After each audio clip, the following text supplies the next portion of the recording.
Hey everybody, Rebelscloud9 here. Today I'm going to be starting a new build. I'm very excited about this one. I know plenty of you are as well. You've been asking me to build this one, and since I had a recent sad turnabout with the Kate, I decided to try and perk myself up by building the Grumman F4F-4 Wildcat. This is a new tool from Airfix, 100% new tool, and it is absolutely stunning. It's really fantastic. I was kind of hoping for a Hellcat, and then when I saw the Wildcat, I just started jumping up and down basically because I really wanted a nice new tool, and kind of the only newer tool that we have is Hobby Boss, and I've seen quite a few really nice builds of that one, but I'm really excited to have this one by Airfix. We get two decal options in here. I'm going to be building the one on the bottom because that is the Enterprise, and well, it's the Enterprise. I can't say quite any more about it. I love the Enterprise from Star Trek, and so I also love it as a battleship. It's quite an interesting carrier.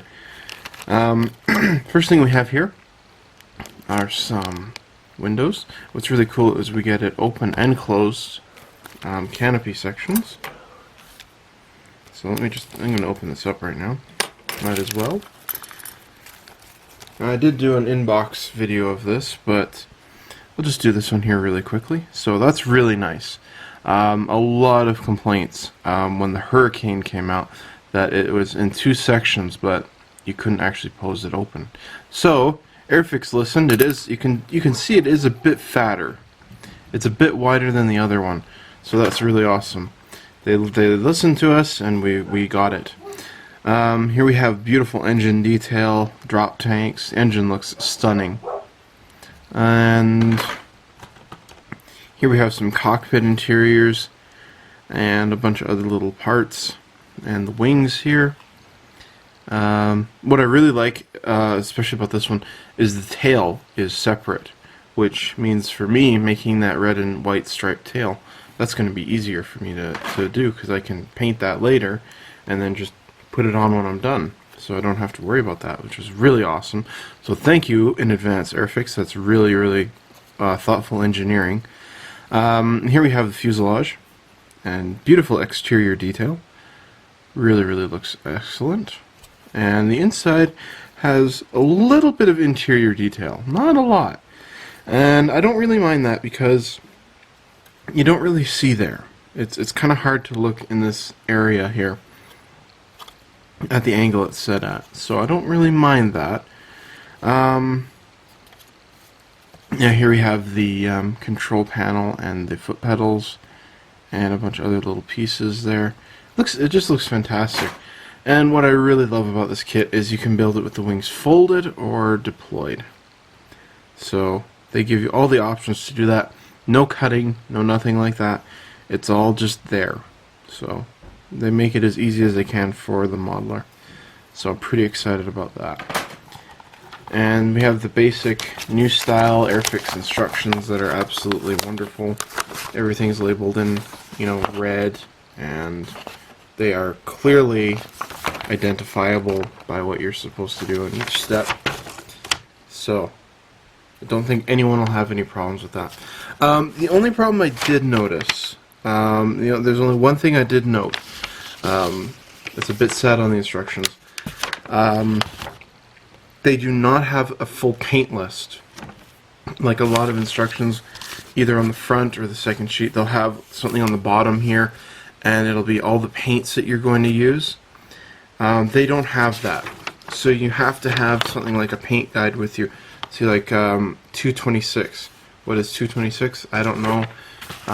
You'll need to have either very good knowledge of the Humbrol paint scheme or one of these like paint books like this. But it's easy to just find them up on the internet, so you shouldn't have any problems with that. But it would just make the whole project go a lot quicker if they had them on there. So that's my only gripe about the instructions, and that's really minor. And then here's the decals, and they look absolutely fantastic. You even get the stripes here for the Enterprise markings, and the other option looks absolutely great with those kills on the side there. And I'm going to paint these on because I don't really like decals that are supposed to fold on either side. I have a hard time getting them to match up. And a lot of times you'll see modelers, they'll put them on there and then they'll paint in between the lines, and that works, but I don't, for me it's kind of iffy. I'm a little more fussy than that. So I'm going to go and get set up here and get ready to start working on the cockpit. This is going to be a really fun build. Alright, I'm only up to step 2, and I thought I would show assembling the cockpit. There's some terrific detail inside of here. So if you're having the engine posed open, cockpit, canopy, all that jazz, if you want to have that open, you're going to have quite a nice interior to look at. So, by all means, this is one of those kits to do that. I like to have them closed because where I live there is dust, especially in the summer. I live next to a gravel road, and in the summer, excuse me, it's very common that I will dust my models once a week, including basically my entire room. So this fits on the back here, and then the chair is kind of funny. It's a bit interesting how you fit this on here. So it fits onto these 2 bars in the back. Okay, so it fits onto these 2 bars, and it looks like just a little bit on the cylinder in the front. Maybe it'll focus. So right there and there, and a little bit there. So like that. Oh, perfect. Okay, come on. Don't move. Yes. Moved a little bit, but I can pop that back in a moment.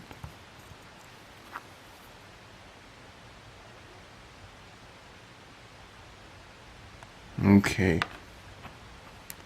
That is fantastic. Now, I want to mention here, I think as Airfix is going along with these kits, they're learning a lot, and I think they're taking in from what modelers have been saying, because this control stick here is really fat.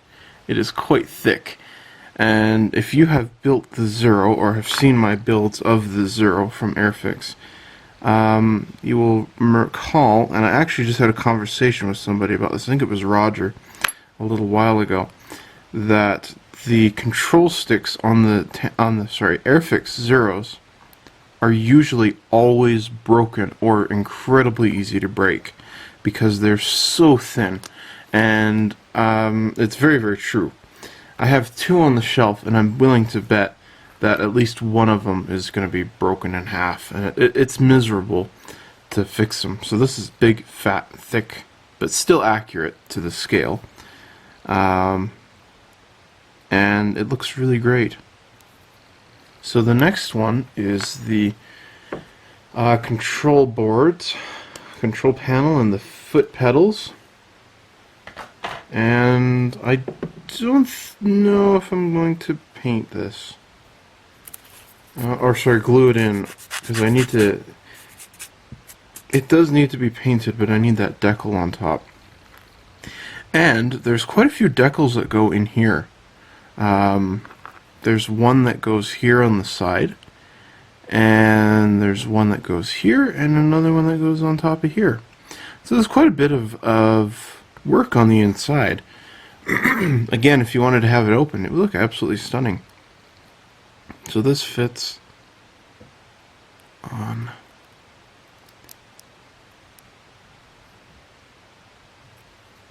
No, it does. There we go.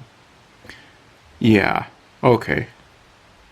So it does squeeze in there, and I'm going to leave it like that. That's what I'm going to do. I'm not going to glue that in yet. I'll just leave it like that so I can airbrush it, pull it out, and put all the decals and paint up the insides and all that jazz. And I want a fuselage halve. So I'll clean it up later. I just want the fuselage halve so I can have everything lining up properly. So I've got the firewall here, as you can see.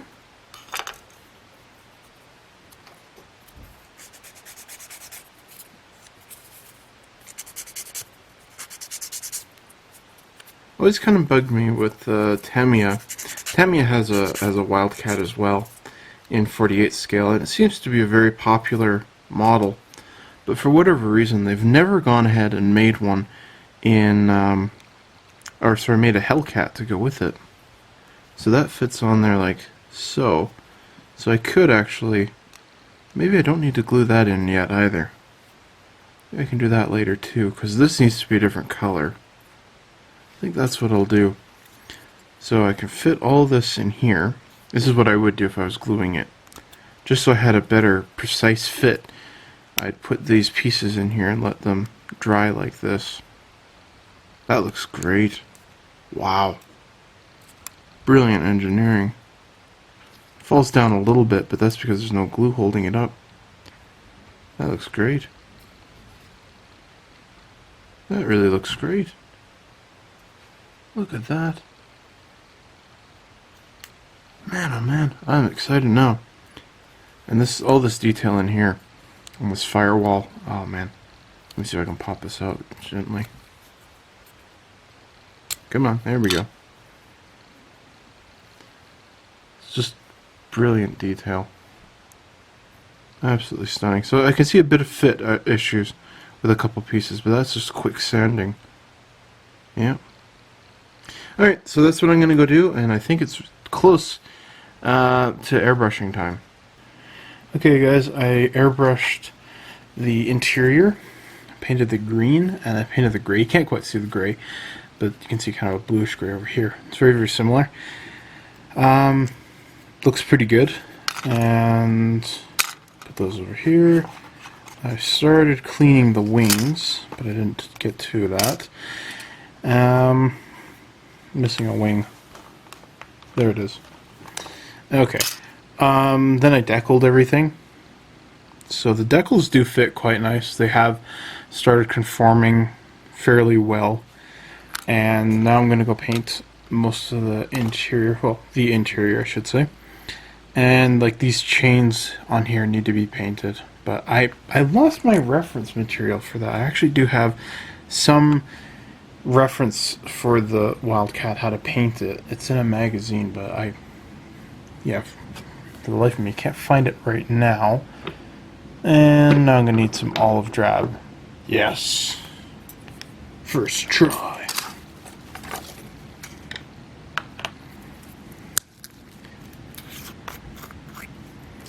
That's when I gave up. That's when I officially gave up on the Oscars. This is when they didn't give the Lego Movie a nomination. I fell in love with that movie. Mainly because I love Lego, but this was a darn good movie to begin with. And I'm really happy that Batman is getting his own spin-off, and that'll be awesome.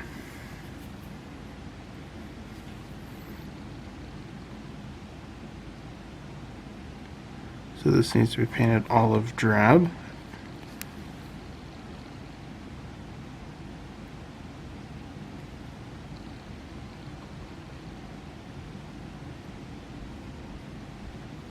Cool.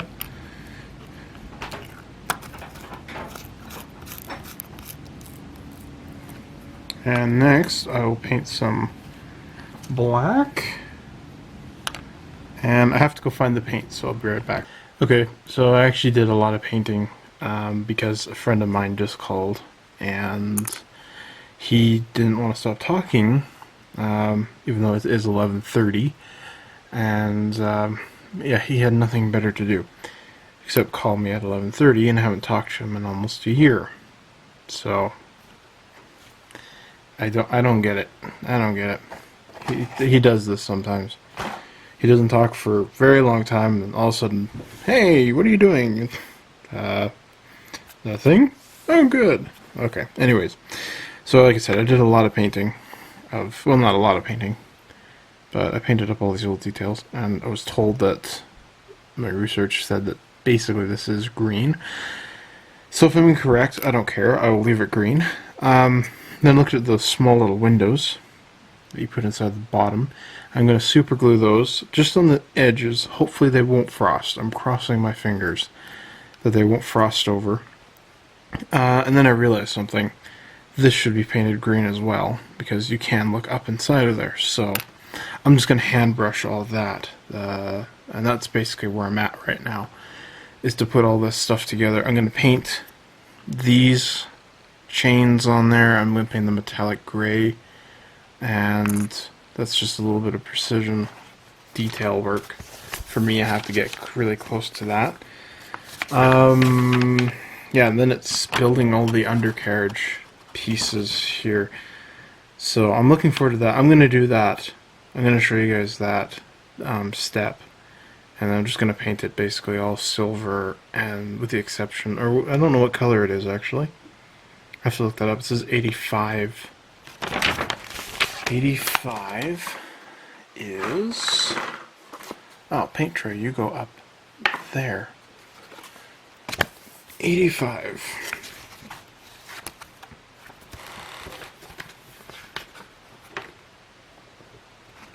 90, 80, 85 is... Oh, I hate it when they do this stuff on you.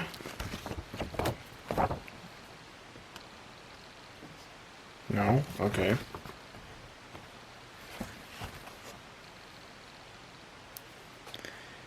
This is why everyone looks things up on the internet. Coal black.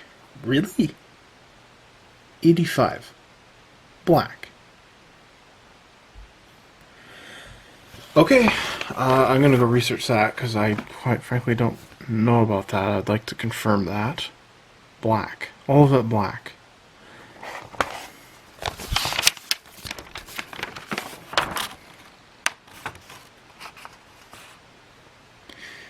I guess so.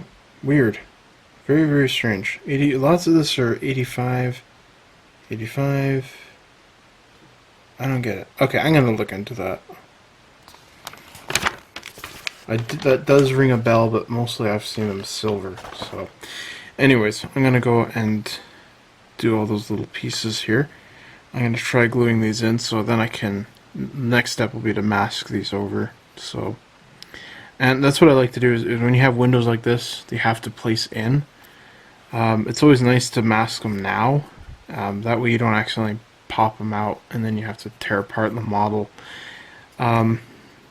So once those are glued in there, then put the fuselage halves together, and that'll be much, much easier as far as assembly goes. Alright everybody, this is the part of the kit I have been waiting for the most. Now, before I get started on this is all the landing gear assembly.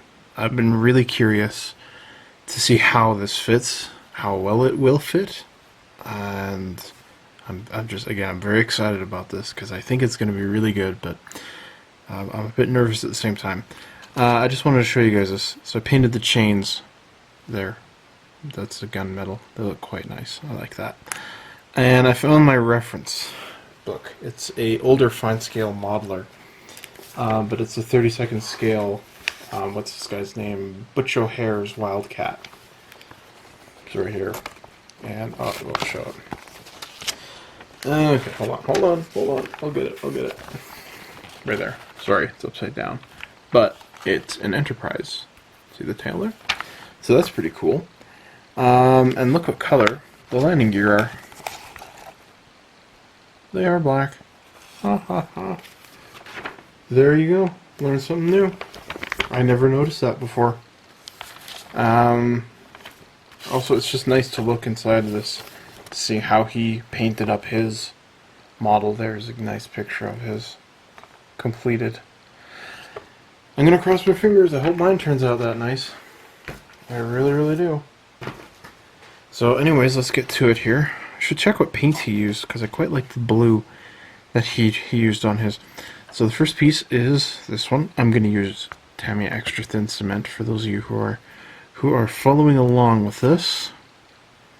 and it fits. Ugh, that's not nicely molded, but we go to step 13. Take piece A12, and it looks like it'll be easier if I put this piece in here. Now that's not going to fit because this piece is not molded as nicely as I was hoping, but we can quickly, carefully make that more square. Okay, there we go. Let's try that. Ah, perfect. So let's it's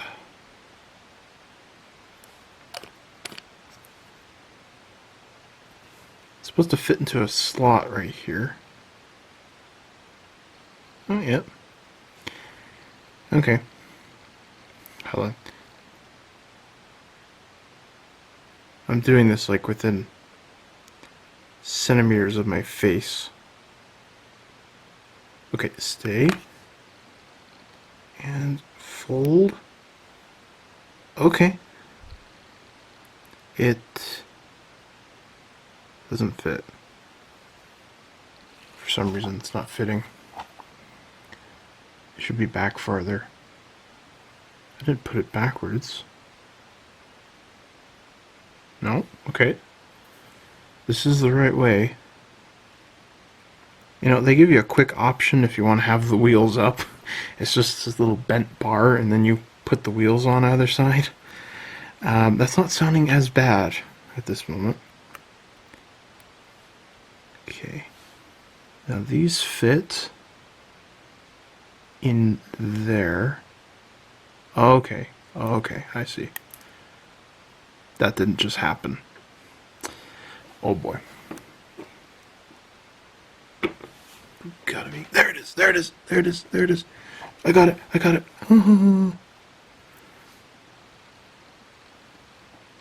Okay. Let's play a game, Airfix. It's called Let's Not Do That Again. I don't believe it. Okay. If I add some glue on here.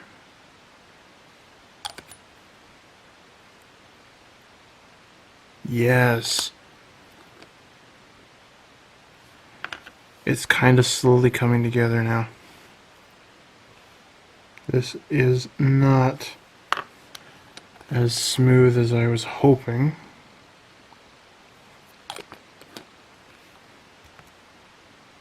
But I really wanted to do this for you guys to see what it is like. Okay, now this is A3 goes on the back here. Okay, this alligator clip is, sorry, I'm not getting this in the frame, am I? This alligator clip is really helping. Okay, so this A3 goes upside down in here, like this. Okay, we're not done yet.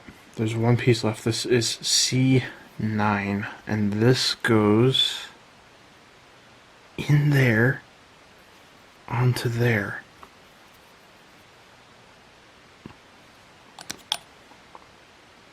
I'm gonna admit, I'm not impressed. I was very concerned about this, especially for younger modelers. There it is. 15 minutes. That is crazy. It does fit, but the problem with it is, honestly, the problem is, I want to put this on here, or I can set it down to dry. The problem with it all is this piece here, C10. All these grooves in here, they're uneven. They're not nice and straight, so you have to cut them out straighter. I would honestly say make them wider, just in case, like what I ran into there. And that makes it a lot easier. It's very fussy. I'm quite surprised, but it does fit all together and it does look quite nice and strong. So I'm going to leave this alone to dry overnight before I work on anything else, and yeah, thanks for enduring that with me. That must have been really boring, so I apologize for that, but really wanted to show it being built because that was my biggest concern about the model.